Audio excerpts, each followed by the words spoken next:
श्रद्धे महानुभावो सत्यार्थ प्रकाश, और सत्यार्थ प्रकाश में सत्य अर्थ का प्रकाश, और संति तिरेषु कालेषु वही सत्यम, तीनों कालों में एक जैसा, और वो परमात्मा है और जीवात्मा। जीवात्मा अल्पज्य है, परमात्मा सर्वज्ञ है। दोनों को लेकर के चलना है। वो अल्पज्य से सर्वज्ञता की ओर जाएगा, लेकिन रचयिता तो नहीं बनेगा, लेकिन उसके गुणों को धारण करके मोक्ष तक तो जाएगा। ऐसे प्रसंग में हमारे आपके सहयोग के लिए सूर्य देवता है। सूर्य एकाकी चरती, सूर्य अकेला अपने ऑर्बिट में घूम रहा है, इस पर हम लोग विचार करेंगे। लेकिन सूर्य को देवता कहा गया। देवता का मतलब मिट्टी का गोल गोल बना देना नहीं है, मिट्टी की आकृति गढ़ देना नहीं है। देवता का सक्रिय अर्थ है ददाति देवा, दीपनादवा दानादवा द्योतनादवा, जो अपने को प्रकाशित करे। तो मिट्टी को गोल बना देने से क्या वो प्रकाशित करेगी? मिट्टी को लेकर के उर्वरा शक्ति बना करके उसके अंदर हम पौधे को लोग रोपते हैं, तब वह धरती की शक्ति से देवत्व की शक्ति हम में आएगी। लेकिन उस मिट्टी को देवता बना देने के बाद, उसमें पेड़ पौधे ना लगाने के बाद, वो सक्रियता तो नहीं रह गई। मिट्टी की सक्रियता उर्वरता में है, इसलिए मिट्टी का गोल आकृति बना देना, आकृति बना करके उसी को परमात्मा समझना वेद के विरुद्ध है। इसलिए सूर्य साक्षात है, और कहता है कि भाई सूर्य अपने आप को जो परिधि में घूमता है, घूमना बंद कर दे, दिन रात्रि नहीं हो सकता। ना हमारा सवेरा होगा, ना उषा की किरणें आएगी, और ना हम संसार में कुछ कर पाएंगे। इसलिए सूर्य देवता की बड़ी महिमा है। देवानाम भद्रा सुमति, इस देवता को देखो, सूर्य देवता को देखो, जल देवता को, पृथ्वी देवता को, और उनको देख करके जैसे वो अपने नियम में अटल हैं, हम भी अपने नियम में भद्रा, भद्र भदिमोदे कल्याणे च रक प्रत्यय भद्र, हम भद्रता के मार्ग पर चलें, देवताओं के मार्ग पर चलें, राक्षसी प्रवृत्तियों का परित्याग करें, राक्षसी भोजनों का परित्याग करें, भक्ष पर विचार करें, निरीह प्राणी को मारना बंद करें, शोषण करना बंद करें, तब हम भद्रता के मार्ग पर चलेंगे। तब हमारे जीवन में मति नहीं सुमति, माप तोड़ करके सुंदर मार्ग पर चलने के लिए। कैसे? रिजुयताम, रीच के अनुसार, ऋतु के अनुसार, ऋत की व्यवस्था के अनुसार, परम तत्व की व्यवस्था के अनुसार, प्रकृति की व्यवस्था के अनुसार, ईश्वर की व्यवस्था के अनुसार रिजुयताम हमारा जीवन बनेगा। रीत की व्यवस्था को समझ लेंगे, परम तत्व की व्यवस्था को समझ लेंगे, सृष्टि की व्यवस्था को समझ लेंगे, ब्रह्मांड की व्यवस्था को समझ लेंगे, तब हम देवत्व की शक्ति को अंदर में जाहिर करेंगे, आत्मसात करेंगे। और देवा नाम, देवताओं के जितने भी ब्रह्मांड में देवता हैं, या वो जड़ देवता हो या चेतन देवता। जड़ देवता हवन से संतुलित किए जाते हैं, और चेतन देवता भौतिक पदार्थों से। चेतन देवता में माता है, पिता है, आचार्य है, पति और पत्नी है, ये सब देवता है। इनको एकदम समय पर भोजन, समय पर वस्त्र, थोड़ा सा भी इनका दुरुपयोग नहीं हो, वह घर स्वर्गमयी है, वह घर शांतमयी है। कितना भी अब कमा लें, माता पिता की उपेक्षा कर दें, माता पिता के साथ अन्याय करें, तब जब आप अन्याय करेंगे, तब समाज में जो पढ़े लिखे लोग होंगे वो पिंडदान करेंगे।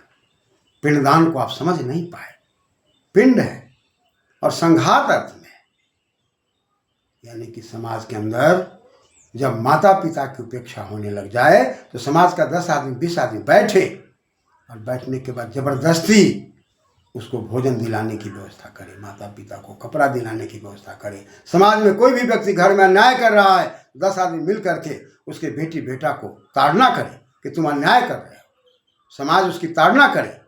ये नहीं कि बगल में माता पिता भूखे सो रहे हैं और अगल बगल का समाज देख रहा है, तो वो समाज मरा हुआ माना जाता है। वह समाज जिंदा है जो अगल बगल के किसी भी घर में किसी प्रकार का तकलीफ हो रहा है, सब मिलजुल करके उसका समाधान निकाले। यही पिंडदान है।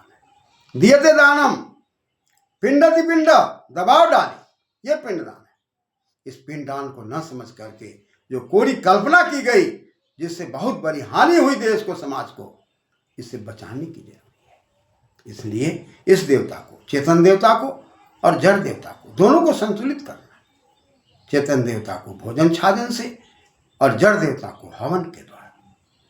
हुयते हवन, जहाँ पर हुई है समर्पण है, जहाँ पर होम है, हुयते होम, वो घर होगा, वो होम होगा। बिना होम के घर नहीं है, क्योंकि HOME होम माने घर, और घर होम है, होम माने हुई है, हुई माने यज्ञ की व्यवस्था है। और ऐसे यज्ञ की व्यवस्था के लिए शास्त्र कहता है देवानाम भद्रा सुमति ही।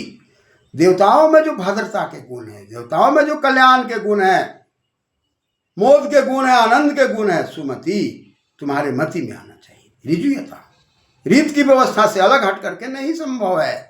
इस रीत की व्यवस्था से जो लोग हटेंगे वो समाज को ठीक प्रकार से नहीं ले जा पाएंगे, वो धूमिल करें। कहा कि भाई देवानाम राति, राति अभी, अभी माने चारों तरफ, राति रादान धातु। कहा कि देवता लोग को देखो किस प्रकार से दान दान प्रदान कर रहे हैं। सूरज देवता सूर्य की किरणों को दे रहे हैं, जल देवता जल को दे रहे हैं, अग्नि देवता अग्नि की तेजस्विता को दे रहे हैं, पृथ्वी देवता जो है वो पृथ्वी से फैल करके सारे समाज की रक्षा करने में लगे हुए। माता पिता किस प्रकार से पुत्र और पुत्री को देने में लगे हुए हैं, पालने में लगे हुए हैं, भूखा रहकर, उपवास रहकर भी पुत्र और पुत्रियों को पढ़ाने में लगे हुए हैं। ये माता पिता देवता हैं। आचार्य समाज की सेवा में लगा हुआ है, वेद आदि शास्त्रों का स्वाध्याय कर रहा है, मनन कर रहा है, और समाज को सही दिशा देने का प्रयास कर रहा है, समाज की कटुता को हटा रहा है, इसलिए वो विप्र है। किसान खेत में बीज बो रहा है इसलिए किसान है, और धर्म को बो रहा है इसलिए विप्र है। वो कटुता पैदा नहीं कर रहा, मन से ऐसी बात नहीं बोल रहा है कि मानव मात्र को ठेस पहुंचे, किसी व्यक्ति विशेष को ठेस पहुंचे, वो ठेस नहीं पहुंचा रहा है। आकर्षण के बिना चर दिया आचार्य, उसका आकर्षण है चर में, चलने में, गति में, सुमति में, विचार में लिप्त है।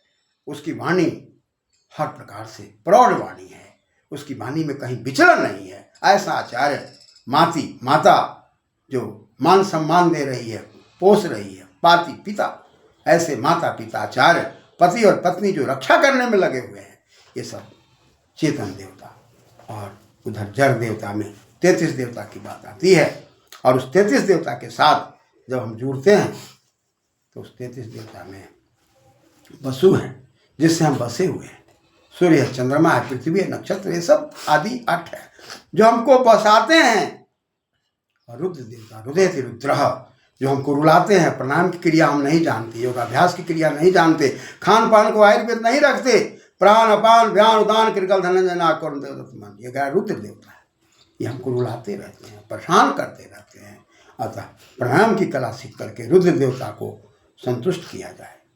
साथ ही साथ बसने बसाने की कला वेद से सीखकर आदान प्रदान कल्याण की भावना से, इस बसने बसाने की भावना से आगे बढ़ा जाए। 12 आदित्य, चैत्र वैशाख ज्येष्ठ आषाढ़, ये माँ धीरे धीरे हमको मृत्यु की ओर ले जा रहा है।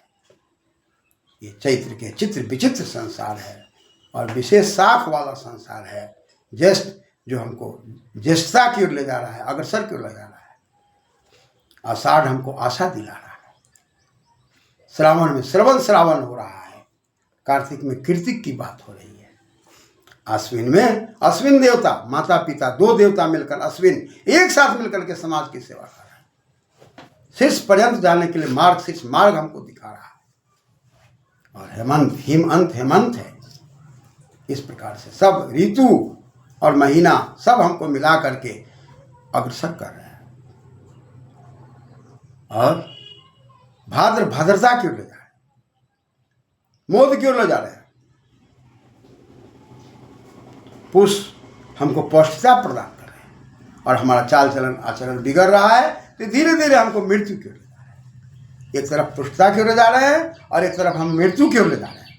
एक तरफ हमको लाभ की ओर ले जा रहे हैं, एक तरफ हानि की ओर ले जा रहे हैं, हमारे आचरण में प्रकृति की व्यवस्था नहीं होने के कारण। इसलिए साफ शब्दों में कहा गया कि यह जो 33 इंद्र और प्रजापति, हमारे इंद्र को मेघ देवता, इंद्र देवता जो बादल बनाकर वर्षा बनाकर आ रहे हैं, और प्रजा का पति जो सारे संसार का प्रखर जायते प्रजा उसका रक्षति, उसको पाति रक्षति प्रजापति। प्रजापति परमपिता परमात्मा भी है और प्रजापति माता पिता भी है। माता पिता छोटा सा सृष्टि को बना करके संभाल रहा है और परमपिता परमात्मा पूरे ब्रह्मांड को समझाने से वह प्रजापति है, वो पूरी प्रजा का पति है। और आप अपने घर परिवार के बेटी और बेटा के पति हैं, उसको मालिक हैं, उसको रक्षा कर रहे हैं। यह पति का मतलब रक्षण से है। और उसी प्रकार से देश का राष्ट्रपति है। राजनीतिक धातु अष्टम प्रत्यय लग के राष्ट्र बना, राष्ट्र की रक्षा कर रहा है। वो शोषण नहीं कर रहा राष्ट्र का, वो गुटबाजी करके कूटनीति छाप करके देश में गरीब को गरीब बना रहा है, अमीर को अमीर बना रहा है। ऐसा राष्ट्रपति नहीं है, ऐसा प्रधान नहीं है, ऐसा मंत्री नहीं है जो गुप्त मंत्रणा करना है, प्रखर रूप से आदान प्रदान कर रहा है, वो प्रधानमंत्री है। शब्दों का विवेचन और चिंतन और उस पर चलना और चलाना, यही वैदिक संस्कृति है, यही मानव की संस्कृति है और यही सनातन है जो नित्य रूप में है। सैंग चिरंग प्रणव भेवष्टुट और तुट से सन से ट्यू और तुट आगम होकर के सनातन सब बनता है। यही हमारी मर्यादा है, यही हमारी निष्ठा है, सत्य है, नित्य है। इस सनातन को समझने की आवश्यकता है। राष्ट्र के प्रति, गृह के प्रति, प्रजापति, सृष्टि के प्रति, सृष्टि के मालिक, राष्ट्र के मालिक, पति पत्नी में पति पतित्व के भाव, रक्षा का भाव। और ऐसी परिस्थिति में जब आगे बढ़ते हैं, देवानम राती ही अभी चारों तरफ आदान प्रदान सूर्य की किरणें से है, अन्यथा कोई पेड़ पौधे नहीं होंगे, इंद्र देवता नहीं होंगे, वर्षा नहीं होगी और प्रजापति पूरी प्रजा की रक्षा नहीं होगी, कोई काम नहीं होगा। इसलिए हमें और आपको इस पर विचार करना है कि निवर्तताम, ये निवर्तित करते हैं, ये हमें हर प्रकार से कल्याण करते हैं, सही दिशा में ले जाते हैं। अतः ये सूर्य देवता हमें कल्याण करते हैं। और इसका नकारात्मक सोच यदि हम रखते हैं कि यदि सलील का हंस सूर्य न रहे तो क्या होगा, सोचने की बात है। इतना चिंतन मनन करने वाला व्यक्ति न पद पाके, धन पाके, न बल पाके अहंकार में नहीं जाएगा और अहंकार रहित होगा, मानव मात्र में संस्कार देगा और गरीबी अमीरी से लोगों को ऊपर उठाएगा, छुआछूत के भेदभाव से ऊपर उठाएगा। वह मानव महामानव बनेगा। धन्यवाद।